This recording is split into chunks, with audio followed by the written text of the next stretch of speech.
ఇచ్చిన మాట తప్పితే ఓటు వేయొద్దని చెప్పిన దమ్మున్నడు జగను.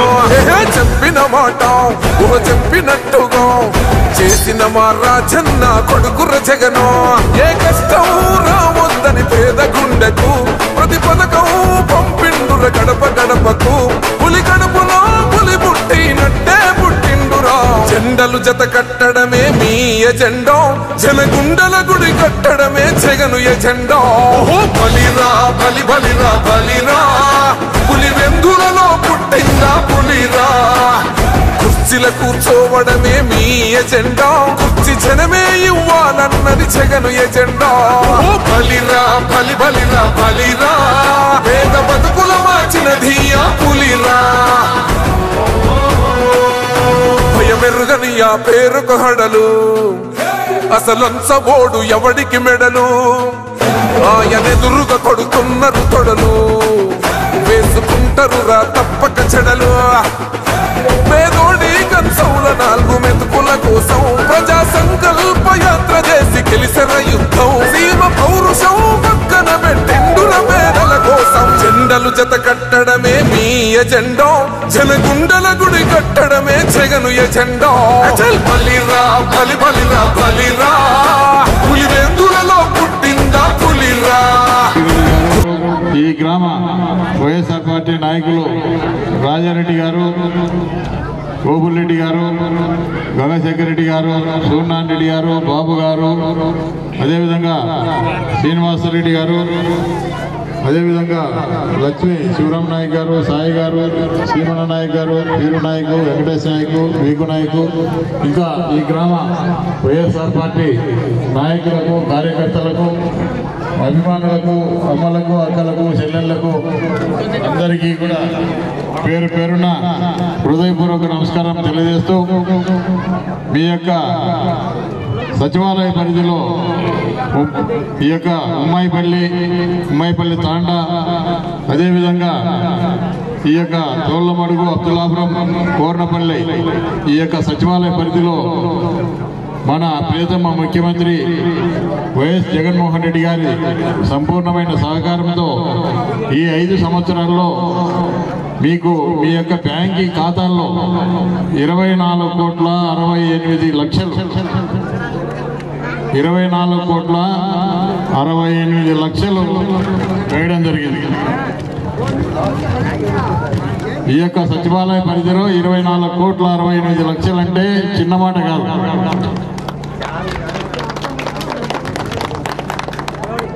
మరి అదేవిధంగా వైఎస్ఆర్ పెన్షన్ కానుక కానీ, ఈబీసీ నేస్తం కానీ, కాపు నేస్తం కానీ, జగనన్న విద్యా దీవెన, వసతి దీవెన కానీ, జగనన్న చేదోడు కానీ, వైఎస్ఆర్ చేయూత కానీ, వాహన మిత్ర కానీ, అమ్మఒడి కానీ, వైఎస్ఆర్ బీమా కానీ, వైఎస్ఆర్ నేతన్న నేస్తం కానీ, జగనన్న తోడు కానీ, ఇన్పుట్ సబ్సిడీ కానీ, వైఎస్ఆర్ క్రాప్ ఇన్సూరెన్స్ కానీ, వైఎస్ఆర్ సున్నా వడ్డీ కానీ, వైఎస్ఆర్ ఆసరా కానీ, పొదుపు సంఘాలకు సంబంధించి వైఎస్ఆర్ రైతు భరోసా కానీ, శ్రీనిధి కానీ, మరి ట్రాక్టర్స్ కు ఇతర పనిముట్లు కానీ, విత్తనాలకు కానీ, ఇంటి స్థలాలకు కానీ, జగనన్న విద్యా కానుక కానీ, 8వ తరగతి విద్యార్థులకు బైజూస్ కంటెంట్ తో కూడిన మరి ట్యాబ్లు కానీ, జగనన్న తోడు కానీ, జగనన్న గోరుముద్దు కానీ, వైఎస్ఆర్ పోసన కానీ, వైఎస్ఆర్ కంటివెలు కానీ, ఇంటింటికి రేషన్ కానీ, ఇన్ని పథకాలు.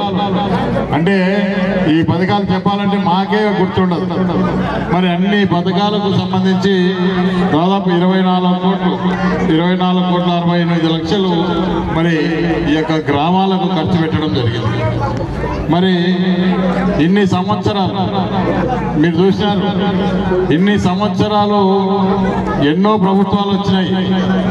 ఏ ప్రభుత్వంలో అయినా కూడా ఒక సచివాలయ పరిధిలో 24,68,00,000 ఏ ముఖ్యమంత్రి కానీ, ఏ ప్రభుత్వం కానీ పేదవాళ్ళ గురించి, పేదల యొక్క పరిస్థితులు, పేదల యొక్క స్థితిగతుల గురించి కానీ, పేదవానికి సహాయం చేయాలనే ఆలోచన కానీ గతంలో ఏ ప్రభుత్వానికి కానీ, ఏ ముఖ్యమంత్రికి కానీ, ఏ ఎమ్మెల్యేకి కానీ, ఏ ప్రధానమంత్రికి కానీ వచ్చిందా అని చెప్పి నేను అడుగుతా ఉన్నా. ఈరోజు మన ముఖ్యమంత్రి జగన్మోహన్ రెడ్డి గారు చేస్తున్న సచివాలయ వ్యవస్థ, వాలంటీర్ల వ్యవస్థ, ఈ సంక్షేమ పథకాలు చూసి ఇతర రాష్ట్రాల ముఖ్యమంత్రులు కూడా మేము ఎందుకు చేయలేకపోతా ఉన్నాం, జగన్మోహన్ రెడ్డి గారి పరిపాలన ఈ విధంగా ఇన్ని సంక్షేమ పథకాలు ఇస్తా ఉంటే మా రాష్ట్రాల్లో మేము కూడా ఎందుకు ఇవ్వలేకపోతా ఉన్నాం, అక్కడ ఏ విధంగా ఇస్తా ఉన్నారు, ఏ విధంగా సచివాలయ వ్యవస్థ నడుస్తా ఉంది, ఏ విధంగా వాలంటీర్ల వ్యవస్థ నడుస్తా ఉంది, మా రాష్ట్రాల్లో కూడా మేము కూడా ఈ యొక్క జగన్మోహన్ రెడ్డి గారు పెట్టినటువంటి పథకాలు మేము కూడా ప్రవేశపెట్టాలని చెప్పి అటు తెలంగాణ ముఖ్యమంత్రి కానీ, ఇటు తమిళనాడు ముఖ్యమంత్రి కానీ, ఇటు కర్ణాటక ముఖ్యమంత్రులు కానీ మన రాష్ట్రాలకు అక్కడ అధికారులను పంపించి ఇక్కడ సచివాలయ వ్యవస్థ ఏ విధంగా నడుస్తా ఉంది, వాలంటీర్ల వ్యవస్థ ఏ విధంగా నడుస్తా ఉంది, మరి ఈ వ్యవస్థ మరి ఇన్ని కార్యక్రమాలు ఏ విధంగా చేస్తా ఉన్నారు, ఇంత డబ్బు ఏ విధంగా ఖర్చు పెడతా ఉన్నారు, మరి ఈ రాష్ట్రంలో దాదాపు 2,80,000 కోట్లు ప్రజలకు మీ యొక్క బ్యాంకు ఖాతాల్లో వేస్తే అందులో 1,645 కోట్లు ఒక బనగానపల్లి నియోజకవర్గానికే వేయడం జరిగింది. 1,645 కోట్లు ఒక నియోజకవర్గానికి వేసినారంటే మరి ఎంత మనసున్న మహారాజు, ఎంత మనసున్న వ్యక్తి జగన్మోహన్ రెడ్డి గారు అని చెప్పి తెలియజేస్తా ఉన్నారు. మరి అటువంటి జగన్మోహన్ రెడ్డి గారి సహాయం పొందిన మనమంతా కూడా ఆయన రుణం తీర్చుకోవాల్సిన సమయం ఆసన్నమైంది.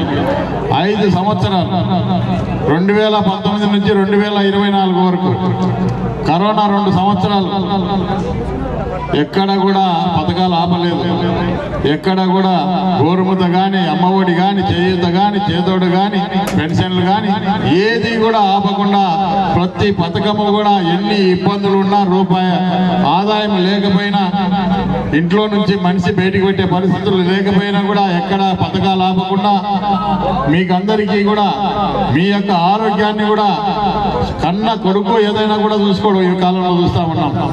ఏదైనా కూడా ఒక జబ్బు చేస్తే కన్న కొడుకులు కూడా మన పిల్లలు హాస్పిటల్కి తోలుకుపోవాలనే పరిస్థితి కూడా ఉండదు. అటువంటిది పెద్ద కొడుకు జగన్మోహన్ రెడ్డి గారు ఈరోజు ఏదైనా జబ్బు చేస్తే మన గ్రామాలకే డాక్టర్లను పంపిస్తా ఉన్నాడు. ఆరోగ్య సురక్ష అనే కార్యక్రమం ద్వారా ప్రతి ఇంటికి కూడా వెళ్ళి మీ యొక్క రక్త నమూనాలన్నీ కూడా సేకరించి మీకు ఫలాని జబ్బు ఉంది, ఫలాని షుగర్ ఉంది, ఫలాని బీపీ ఉంది, ఫలాని గుండె జబ్బులు ఉన్నాయి, ఫలాని ఊపిరితిత్తుల వ్యాధి ఉంది అండి. మరి అదేవిధంగా ఫలానా హాస్పిటల్ వెళ్తే మీకు 5 లక్షల రూపాయల గతంలో ఈ యొక్క ఆరోగ్యశ్రీ కింద ఉండే దాన్ని ఈరోజు 25 లక్షలకు పెంచిన మహానుభావుడు జగన్మోహన్ రెడ్డి గారు అని చెప్పి తెలియజేస్తా ఉన్నాం. మీరు ఆలోచన చేయండి, ఏ ప్రభుత్వమైనా కూడా మన యొక్క ఆరోగ్యం విషయంలో ఏ ప్రభుత్వమైనా గుర్తుపెట్టుకుందా? మన కొడుకులు గుర్తుపెట్టుకున్నారా? మన బిడ్డలు గుర్తుపెట్టుకున్నారా? ఈరోజు జగన్మోహన్ రెడ్డి గారు మన ప్రజలు ఆరోగ్యంగా ఉండాలి, మన పిల్లలు బాగా చదువుకోవాలి, మన పిల్లల యొక్క భవిష్యత్తు మరి నాడు నేడు స్కూళ్ళ ద్వారా ఎంతో డెవలప్ చేయడం జరుగుతూ ఉంది. మన యొక్క పిల్లలు చూసుకోండి, ఈరోజు సొంత మేనమామ గారికి కూడా మామయ్య అనే పిలిచే పరిస్థితి లేదు. ఈరోజు ఎక్కడికి వెళ్ళినా కూడా జగన్ మామ అని మన పిల్లలు జగన్ మామ అంటే ఆనందంగా వస్తూ ఉంది మనకందరికి కూడా. అంటే ఆయన మన పిల్లలకు ఎంత చేసి ఉంటే, ఎంత సహాయం చేసి ఉంటే మనకు పిల్లలకు స్కూల్ డ్రెస్సుల దగ్గర నుంచి ఈరోజు మన పిల్లల భవిష్యత్తు బాగుండాలి.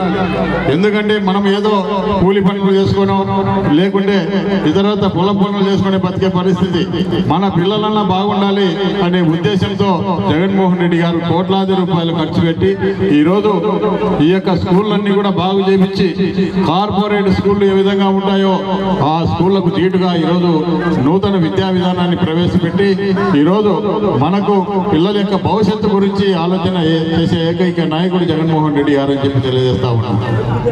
మరి ఈ విధంగా ఇన్ని మంచి కార్యక్రమాలు చూస్తేనే మరి అదేవిధంగా అభివృద్ధి విషయంలో ఎక్కడ కూడా వెనకడుగు వేయకుండా ఈరోజు అన్ని గ్రామాలకు సీసీ రోడ్లు అయితేనేమి, డ్రైనేజీ వ్యవస్థ అయితేనేమి, అదేవిధంగా సచివాలయ వ్యవస్థ అయితేనేమి, మరి ప్రతి ఇంటికి కూడా ఈరోజు మనకు ఏదైనా చిన్న పని కావాలంటే మనం కొల్లికొల్లకు వెళ్ళే వాళ్ళం.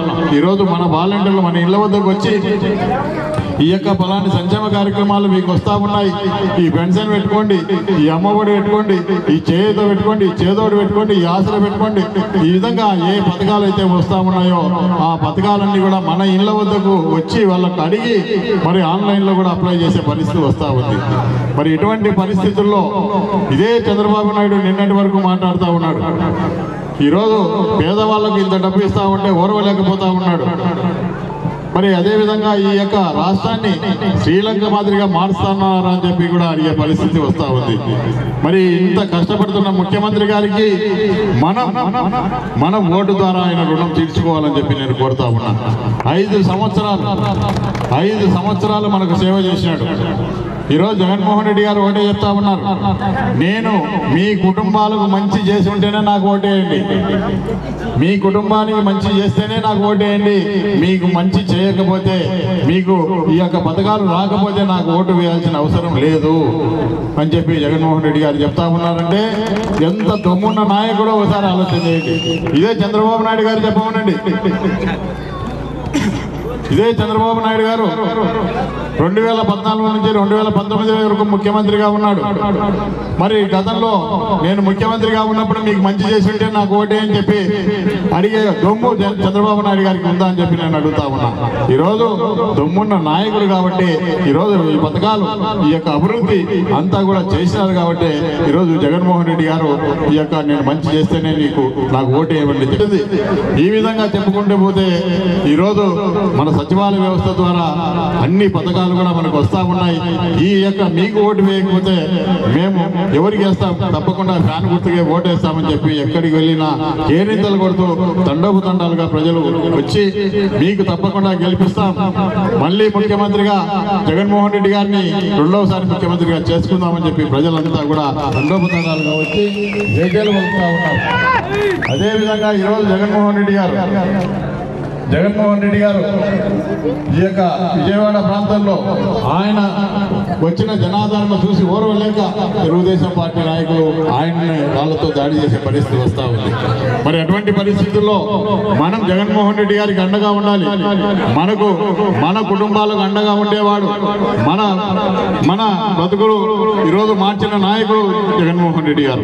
అదేవిధంగా ఈ యొక్క గ్రామ విషయానికి వస్తే ఇప్పుడే రాజారెడ్డి గారు చెప్పారు, గతంలో నేను ఎమ్మెల్యేగా ఉన్నప్పుడు ఈ గ్రామానికి గడప కట్టిన ప్రతి ఇంటికి కూడా ఆనాడు ఈ యొక్క అసైన్మెంట్ కింద భూములు ఇవ్వడం జరిగింది. భూములు ఇస్తే ఈరోజు రైతు భరోసా కింద ప్రతి సంవత్సరం కూడా 13,500 మీకు వస్తా ఉంది. అదేవిధంగా జలకళ కింద 25 బోర్లు వేస్తే 23 బోర్లు సక్సెస్ కావడం జరిగింది. దేవుని దయ వలన ఇంకా కూడా మనము ప్రభుత్వం వచ్చిన తర్వాత తప్పకుండా ఇంకా ఎవరైనా మిగిలిపోయిన వాళ్ళు ఉంటే కూడా బోర్లు జలకళ కింద వేసి వాళ్ళకు కరెంట్ ఇప్పించి పైపులు కానీ మోటార్లు కానీ స్టార్టర్లు కానీ అన్ని కూడా ఇప్పిస్తామని చెప్పి ఈ సందర్భంగా తెలియజేస్తా ఉన్నా. అదేవిధంగా ఈ గ్రామానికి సంబంధించినంత వరకు చాలా వరకు తాగేదానికి నీళ్లు లేని పరిస్థితి, ఎక్కడో బిందెలు పట్టుకొని నీళ్లు ఎక్కడో దూరం పోయి మోసుకొని పరిస్థితి. ఈరోజు మన ఇళ్ల వద్దకు ప్రతి ఇంటికి కూడా కుళాయి వేయడం జరుగుతూ ఉంది. అదేవిధంగా ఇంకా ఏదైనా కూడా ఈ గ్రామంలో సీసీ రోడ్లు వేయడం జరిగింది, ఓఎస్ఎస్ఆర్ ట్యాంకులు కట్టడం జరిగింది. ఇంకా ఏదైనా కూడా సమస్యలు ఉంటే ప్రతి గ్రామానికి కూడా ఈరోజు ఈ సంవత్సరం వర్షాలు లేకపోయినప్పటికీ కూడా మరి మిగతా ప్రాంతాల్లో చూస్తే 4 రోజులకు 5 రోజులకు నీళ్లు వస్తా ఉన్నాయి. కానీ మన గ్రామంలో కుళాయి తెచ్చే నీళ్లు వస్తా ఉన్నాయి. ఈరోజు మనం ఈ యొక్క ప్రభుత్వం యొక్క సంక్షేమ పథకాలు కానీ అదేవిధంగా అభివృద్ధి విషయంలో ఎక్కడా కూడా వెనకడుగు వేయకుండా ప్రతి వ్యక్తికి కూడా ఈ యొక్క ఫలాలు అందాలనే ఉద్దేశంతో ఈ యొక్క పథకాలు కూడా అందజేయడం జరిగింది. అదేవిధంగా అభివృద్ధి విషయంలో కూడా ఎక్కడ ఏ అవసరం ఉన్నా కూడా ఒక ఫోన్ కాల్ చేస్తే కూడా మీకు నేను స్పందించి ఫలాని రోడ్డు కావాలంటే రోడ్డు, ఫలాని పైప్ లైన్ కావాలంటే పైప్ లైన్, ఫలాని బోర్లు ఎండిపోయినాయంటే ఎమ్మడే బోర్లు వేసి పైప్ లైన్ వేయడం జరిగింది. అదేవిధంగా మనకు సంబంధించి మన జడ్పీ చైర్మన్ గారు బాబిరెడ్డి గారి సహకారంతో ఈ గ్రామంలో చాలా వరకు రోడ్లు కూడా వేయగలిగినాం. ఇక్కడ జడ్పీ ఫండ్ కూడా మనకు, ఎందుకంటే నాకు ఎమ్మెల్యే ఫండ్కు తోడుగా జడ్పీ ఫండ్ కూడా మన బాబిరెడ్డి గారు ఇక్కడ ఇవ్వడం చాలా సంతోషం. మరి ఆయనకు కూడా ధన్యవాదాలు తెలియజేస్తా ఉన్నా. అదేవిధంగా అదేవిధంగా జలజీవన్ కింద కూడా 41 లక్ష పైప్ లైన్ శాంక్షన్ అయింది. ఈ 41 లక్ష కింద పైప్ లైన్ పూర్తి చేస్తే ప్రతి ఇంటికి కొలాయి, మీరు ఎక్కడ కూడా బయటికి వెళ్లాల్సిన పనిలే, బిందె అవసరం లేదు, మీ ఇళ్లలోకే నీళ్లు వచ్చే కార్యక్రమం ఈ యొక్క తొందరలో పని కూడా మొదలు పెడతాం. ఖచ్చితంగా ఎన్నికల కోడ్ ఉన్నందువల్ల ఆ పనులు కొంత ఆలస్యమైంది. 41 లక్షలకు కూడా టెండర్లు పూర్తయినాయి. మరి కాబట్టి మీరు ఈ యొక్క పనులు కూడా చేసుకునే దానికి వీలుంది. అదేవిధంగా నాడు నేడు కింద కూడా 17 లక్షలు స్కూళ్లకు డెవలప్ చేయడం జరిగింది. అదేవిధంగా ఇక్కడ ఒక సచివాలయం ఏర్పాటు చేసినాం. అదేవిధంగా ఈరోజు చూడండి, మీరు ఏది అడిగినా కూడా కాదనకుండా చేస్తా ఉన్నాం. ఈ విధంగా మీకు పిలిస్తే వాళ్ళకు పట్టాలు ఇస్తామంటే అడ్డుకుంటా ఉన్నాడు ఈ దుర్మార్గులు. కాబట్టి ఇటువంటి దుర్మార్గులకు బుద్ధి చెప్పాలంటే ఖచ్చితంగా మీరు మళ్ళీ ఫ్యాన్ గుర్తుకు ఓటేయాలి. ఇక్కడ నన్ను గెలిపిస్తేనే ఈ పథకాలు వస్తాయి, ఈ అభివృద్ధి జరుగుతుంది, మీకు ఈ యొక్క అసైన్మెంట్ కింద భూములు తప్పకుండా ఇప్పిస్తా. ఏ కార్యక్రమం అయినా సరే ఏదైనా కూడా మీకు ఇచ్చిన మాట కోసం ఏదైనా నేను ధర్మం తప్పకుండా, ఎందుకంటే ఇది ధర్మానికి అధర్మానికి జరుగుతున్న పోరాటం. ఈరోజు మీరు ధర్మం వైపు నిలబడండి. ఈరోజు కులం కానీ మతం కానీ పార్టీ కానీ అన్ని తేడా లేకుండా ప్రతి ఒక్కరికి కూడా ఈ సంక్షేమ పథకాలు అందజేయడం జరుగుతూ ఉంది. అదేవిధంగా ఈరోజు తెలుగుదేశం నాయకులు గుండె మీద చేసుకుని ఒకసారి ఆలోచన చేయండి. గతంలో మీ ప్రభుత్వంలో రోడ్లు వేస్తే మా ప్రభుత్వం వచ్చిన తర్వాత ఈరోజు 40,000 కోట్లు ఈ రాష్ట్రంలో తెలుగుదేశం వాళ్లకు బిల్లులు ఇవ్వడం జరిగింది.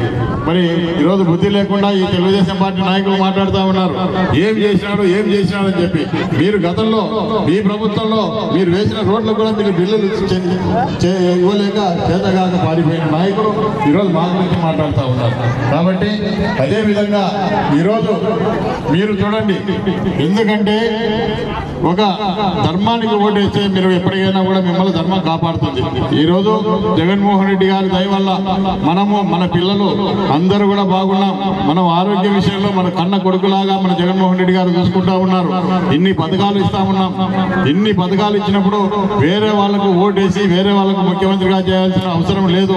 ఎందుకంటే గ్రామాల్లో చిన్న తగాదాలు, చిన్న గ్రూపులు ఏదో పెట్టుకొని మనసులో పెట్టుకొని స్థానికంగా ఉండే నాయకుల మీదనో గోగరి మీదనో మీరు కోపాలు పెట్టుకోకుండా ఈరోజు మనకు ఎవరు చేసినారు, ఏ ప్రభుత్వంలో లబ్ధి పొందినాం, మరి అన్ని పార్టీల వారికి అన్ని కులాల వారికి అందరికీ కూడా ఈరోజు సహాయం చేసినాం ఈ జగన్మోహన్ రెడ్డి గారి ప్రభుత్వంలో. ఇది గుర్తు పెట్టుకోండి.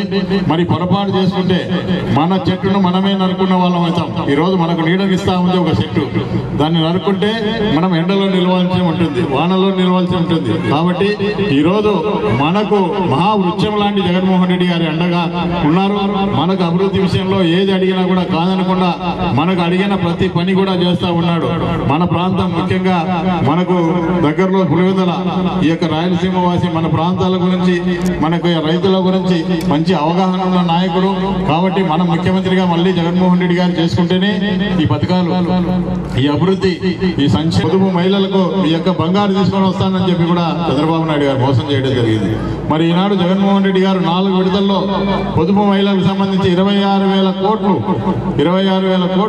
4 విడతల్లో ఇస్తానని చెప్పి 0 వడ్డీతో సహా ఈ యొక్క వడ్డీ కూడా ఇవ్వడం జరిగింది. కాబట్టి అటువంటి నాయకులు మనం మాట మీదండి, ఏదో మాట కోసం ఎన్ని కష్టాలైనా ఓడ్చుకొని ఈరోజు చేయగలిగిన నాయకుడు అవుతానని చెప్పి కూడా చెప్పడం జరిగింది. కాబట్టి ఇక నన్ను మీకు గెలిపించవలసింది కోరుతూ, అదేవిధంగా ధర్మం కాపాడు ఇచ్చిన మాట కోసం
ఫ్యాన్ గుర్తుకే ఓటేద్దాం. కాటసాని రామిరెడ్డి గారిని గెలిపించుకుందాం.